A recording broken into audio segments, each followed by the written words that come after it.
അസ്സലാമു അലൈക്കും വറഹ്മത്തുള്ളാഹി തആല വബറകാതുഹു.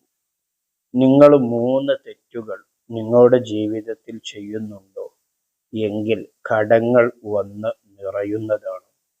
ജീവിതത്തിൽ എല്ലാ സമയത്തും പരാജയങ്ങൾ മാത്രമായിരിക്കും. സമാധാനവും സന്തോഷവും ജീവിതത്തിൽ കിട്ടുകയില്ല. എപ്പോഴും ടെൻഷനായിരിക്കും. ദുനിയാവും ആഖിറവും പരാജയമായിരിക്കും. ഈ 3 തെറ്റുകൾ അവൻ്റെ ജീവിതത്തിൽ ഉണ്ടെങ്കിൽ ഏതൊക്കെയാണ് ആ 3 തെറ്റുകൾ എന്ന് നമുക്ക് നോക്കാം. വീഡിയോ പൂർണ്ണമായും കാണുക. വീഡിയോക്ക് ഒരു ലൈക്ക് ചെയ്യുക. ഒരു മാഷാ അല്ലാഹ്, അൽഹംദുലില്ലാ കമന്റ് ചെയ്യാൻ വേണ്ടി ശ്രമിക്കുക. വീഡിയോ നിങ്ങളുടെ പ്രിയപ്പെട്ടവരിലേക്കൊക്കെ ഷെയർ ചെയ്തു കൊടുക്കുക. ഹബീബായ സ്വല്ലല്ലാഹു അലൈഹി വസല്ലമ തങ്ങൾ അവിടുന്ന് പറഞ്ഞത് കാണാം. മുത്തുനബിയുടെ മുഖം പോലും കാണാൻ കഴിയാത്ത 3 വിഭാഗം ആളുകളുണ്ട്. ആ 3 വിഭാഗം ആളുകൾ 3 തെറ്റുകൾ ചെയ്യുന്നവരാണ്. ആ തെറ്റുകൾ ചെയ്യുന്ന ആളുകൾക്ക് ഞാൻ തുടക്കത്തിൽ പറഞ്ഞതുപോലെയുള്ള ബുദ്ധിമുട്ടുകൾ അവരുടെ ജീവിതത്തിൽ ഉണ്ടാകും. മാത്രവുമല്ല, ഹബീബ് സ്വല്ലല്ലാഹു അലൈഹി വസല്ലമ തങ്ങളുടെ പൂമുഖം കാണാൻ അവർക്ക് കഴിയുകയില്ല എന്ന് പറയുമ്പോൾ അവരെക്കാൾ വലിയ ഹതഭാഗ്യർ ആരായിരിക്കും?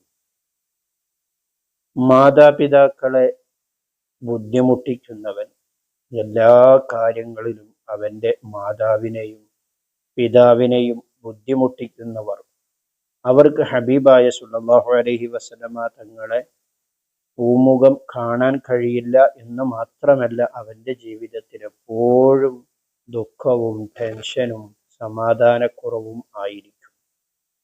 രണ്ടാമത്തത്, ഹബീബ് സ്വല്ലല്ലാഹു അലൈഹി വസല്ലമ തങ്ങളുടെ തിരുചര്യയെ ഉപേക്ഷിക്കുന്നവർ. മുത്തുനബി നമുക്ക് പഠിപ്പിച്ചു തന്ന ധാരാളം സുന്നത്തുകളുണ്ട്. ആ സുന്നത്തായ കാര്യങ്ങളെ അവൻ്റെ ജീവിതത്തിൽ നിന്ന് ഉപേക്ഷിക്കുക, മുത്തുനബി ചെയ്തതിന് എതിര് ചെയ്യുക. ഇങ്ങനെ നിത്യമായി ചെയ്യുന്ന ഒരാളാണെങ്കിൽ അവൻ്റെ ജീവിതവും വളരെ പ്രയാസമായിരിക്കും. മുത്തുനബിയുടെ പൂമുഖം കാണാൻ അവർക്കും കഴിയില്ല. മൂന്നാമത്തെ വിഭാഗം, ഹബീബായ സ്വല്ലല്ലാഹു അലൈഹി വസല്ലമ തങ്ങളുടെ പേര് കേട്ടിട്ട് സ്വലാത്ത് ചൊല്ലാൻ മടിക്കുന്നവർ, സ്വലാത്ത് ചൊല്ലാത്തവർ. മുഹമ്മദ് സ്വല്ലല്ലാഹു അലൈഹി വസല്ലം എന്ന് മുത്തുനബിയുടെ പേര് കേൾക്കുമ്പോൾ സ്വലാത്ത് ചൊല്ലണം. സ്വല്ലല്ലാഹു അലൈഹി വസല്ലം എന്ന് സ്വലാത്ത് ചൊല്ലാത്ത ആരെല്ലാം ഉണ്ടോ അവർക്കും മുത്തുനബിയുടെ തിരുമുഖം കാണാൻ കഴിയുകയില്ല എന്ന് ഹബീബ് സ്വല്ലല്ലാഹു അലൈഹി വസല്ലമ തങ്ങൾ തന്നെ നമ്മെ പഠിപ്പിച്ചതാണ്. മാത്രവുമല്ല, അവർക്ക് ജീവിതത്തിൽ വലിയ പ്രയാസങ്ങളായിരിക്കും. എപ്പോഴും കടങ്ങളായിരിക്കും. ഒരു സന്തോഷവും അവരുടെ ജീവിതത്തിൽ ഉണ്ടാവൂല.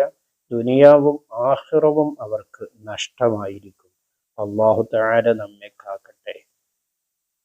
മാതാപിതാക്കളോട് നല്ല നിലയിൽ പെരുമാറുവാനും മുത്തുനബിയുടെ ചര്യ ജീവിതത്തിൽ പിൻപറ്റാനും ഹബീബിൻ്റെ പേരിൽ ധാരാളം സ്വലാത്തുകൾ ചൊല്ലാനും ഒക്കെയുള്ള തൗഫീഖ് നമുക്ക് അല്ലാഹു നൽകി അനുഗ്രഹിക്കുമാറാകട്ടെ.